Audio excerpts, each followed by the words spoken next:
గారి పేరు? మేఘన. మీ గురువు గారి పేరు? మేఘన శ్రీరామదాస్. మీ పేరు? మాన్వి. అచ్చా, ఏ పాట మీద మీరు పర్ఫార్మెన్స్ చేయడం జరిగింది? నవదుర్గ, స్వాగతం, రాసలీల వస్తుంది. అచ్చా, ఇంకా ఇక్కడ కాకుండా ఇంకా ఎక్కడైనా పర్ఫార్మెన్స్ చేశారా? ఢిల్లీలో. ఓకే. హరిహర కళాభవన్. ఓకే. త్యాగరాజ. ఎన్ని సంవత్సరాల నుంచి మీరు డ్యాన్స్ ట్రైనింగ్ తీసుకోవడం జరుగుతుంది? 2 అచ్చా. అచ్చా, మీకు డ్యాన్స్లో ఏ డ్యాన్స్ చేయగలుగుతారు మీరు? ఏవే వస్తుంది డ్యాన్స్లో? కూచిపూడి, భరతనాట్యం, ఇంకా? అచ్చా, డ్యాన్స్ కాకుండా ఇంకా వేరే యాక్టివిటీస్? అచ్చా, ఈరోజు ఎలా అనిపించింది మీ పర్ఫార్మెన్స్? అందరూ బాగా మెచ్చుకున్నారు, నంది అవార్డు అందుకోవడం. How do feel about this beautiful moment? చాలా బాగుంది. అచ్చా.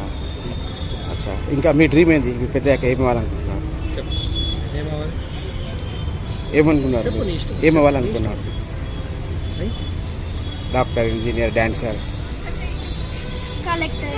Very nice, very nice. Sir, ఈరోజు మీ పాప గారు పెద్దల చేతులుగా నంది అవార్డు అందుకున్నారు. It's not a joke. Nandi award అందుకోవడం యాజ్ ఎ ఫాదర్గా మీకు ఎలా అనిపించింది సార్? చాలా ఆనందంగా ఉండండి. తను 2 years నుంచి నేర్చుకుంటుంది దియా డ్యాన్స్ అకాడమీ గుడ్డిమల్ కపూర్లో. ఎస్. సో వాళ్ళ వార్షికోత్సవ సంబరాల్లో ఇవాళ ఇచ్చారనమాట. ఈ రంగంలోకి పాప గారికి ఇంకా ముందుకు తీసుకెళ్తారా?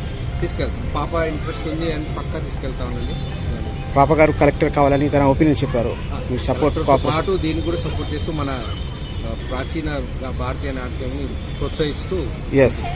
అచ్చా, ఈ ఎన్ని సంవత్సరాల నుంచి ఇది పాప గారు డ్యాన్స్ ట్రైనింగ్ ఇంకా ఎడ్యుకేషన్ రెండింటి టైమింగ్ ఎలా బ్యాలెన్స్ చేశారు? బ్యాలెన్స్ ప్రస్తుతానికైతే అవుతుంది, ఎందుకంటే ఇప్పుడు తను 5th class ఉంది కాబట్టి ఇష్యూ రాలేదు. Okay. But have to see ఫ్యూచర్లో చూద్దాం. But will still manage that. Okay, thank you. పాప గారు మీరు ఏ స్కూల్, ఏ క్లాస్? నేను తారాపూర్ మొత్తం హై స్కూల్. ఓకే. ఏ క్లాస్ అవుతున్నారు? 5th. అచ్చా, మీరు లాస్ట్ ఇయర్ ఏ గ్రేడ్లో పాస్ అయ్యారు మీరు? 4th. Very nice. Thank you sir.